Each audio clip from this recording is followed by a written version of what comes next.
warahmatullahi wabarakatuh.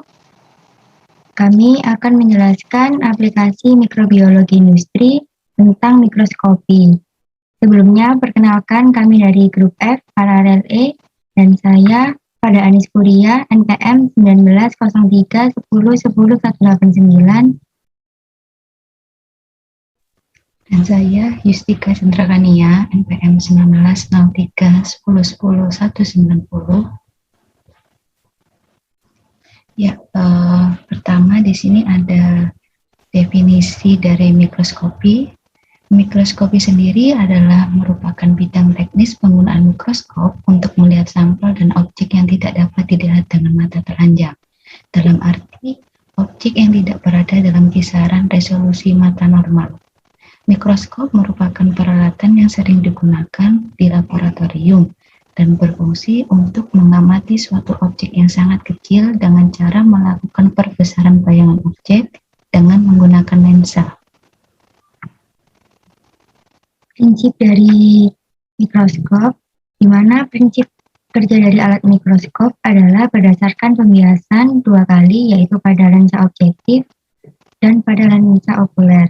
Dengan pembiasan 2 kali ini dapat diperoleh bayangan yang terang dan pembesaran sebesar 100 sampai 1000 kali dari suatu objek.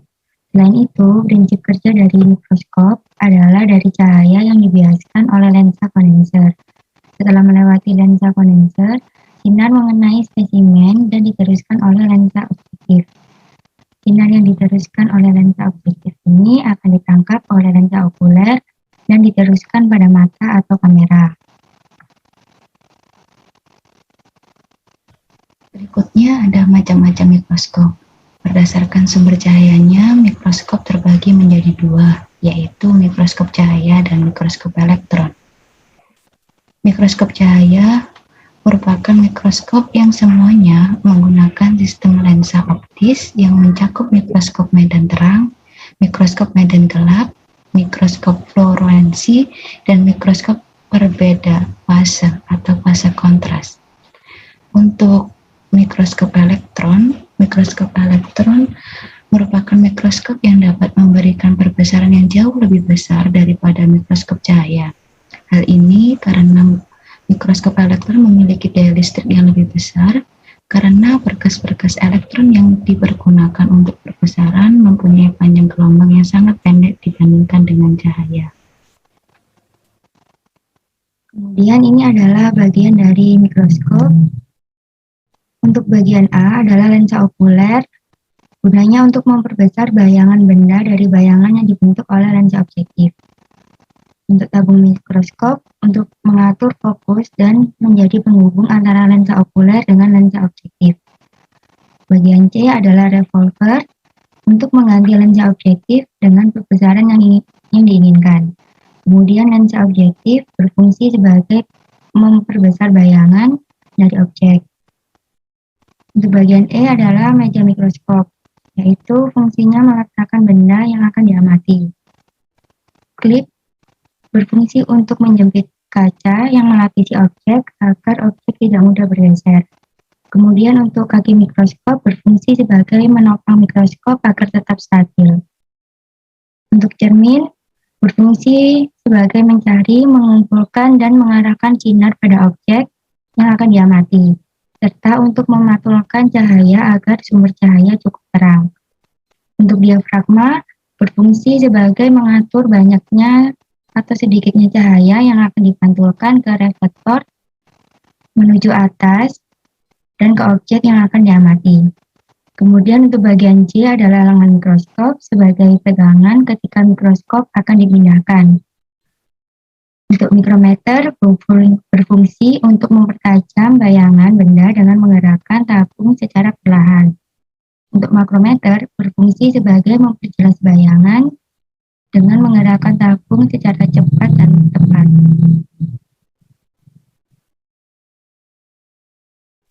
Baik, berikutnya ada faktor-faktor yang mempengaruhi dari mikroskopi, di mana yang pertama ada intensitas. Intensitas merupakan banyak atau sedikitnya cahaya yang masuk ke dalam mikroskop, di mana intensitas mikroskop ini rentangnya 1 sampai dengan 6 level. Intensitas ini akan mempengaruhi gelap terangnya hasil bayangan mikroskop.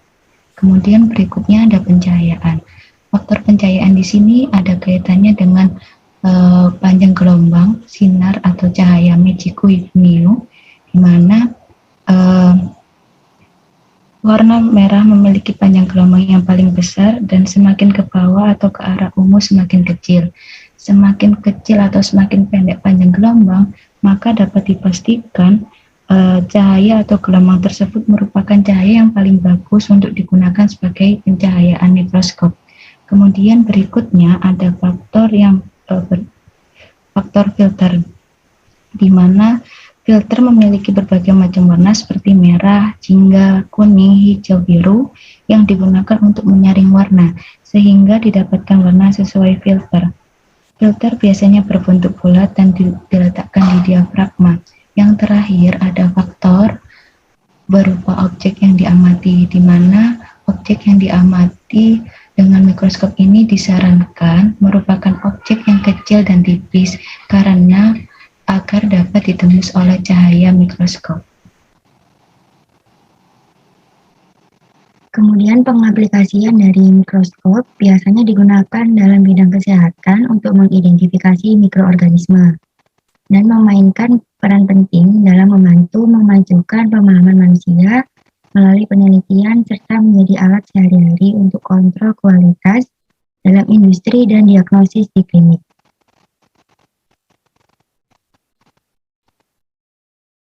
Baik, pada percobaan kali ini prosedur yang dilakukan yakni yang pertama menyiapkan preparat. Untuk preparat sendiri ada preparat padat dan preparat cair.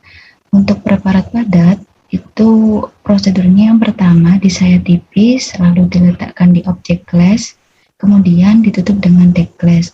Pada langkah ini diharapkan praktikkan untuk berhati-hati karena sifat tape glass mudah pecah. Kemudian untuk preparat cair diambil 1 ounce yeast, kemudian digoreskan ke objek glass, kemudian ditutupkan dengan tape glass. Setelah menyiapkan preparat pada kaca preparat dan ditutup dengan tape glass, kemudian menyiapkan mikroskop.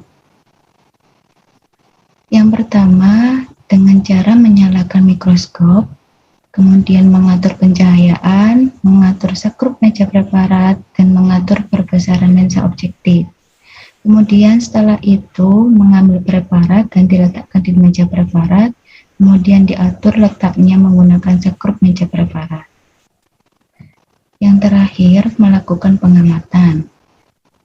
Mengamati mikroorganisme menggunakan lensa okuler. Setelah selesai melakukan pengamatan, ambil preparat dari meja preparat, kemudian pencahayaan mikroskop diredupkan dan mikroskop dimatikan. Dan perlu kita ingat bahwa pada saat melakukan pengamatan, jika perbesarannya hingga 100 kali, harus kita tetesi dengan minyak emersi, tujuannya agar mudah terlihat saat pembesaran 100 kali. Cahaya yang digunakan adalah cahaya berwarna kuning karena cahaya ini dapat menembus preparat dan aman untuk mata. Kemudian untuk penggunaan silol adalah untuk membersihkan lensa objektif, di mana saat menggunakan silol ini kita harus menggunakan kertas pengisap. Selain menggunakan silol, kita juga dapat menggunakan toluol dan sampai kita menggunakan air, alkohol maupun aseton.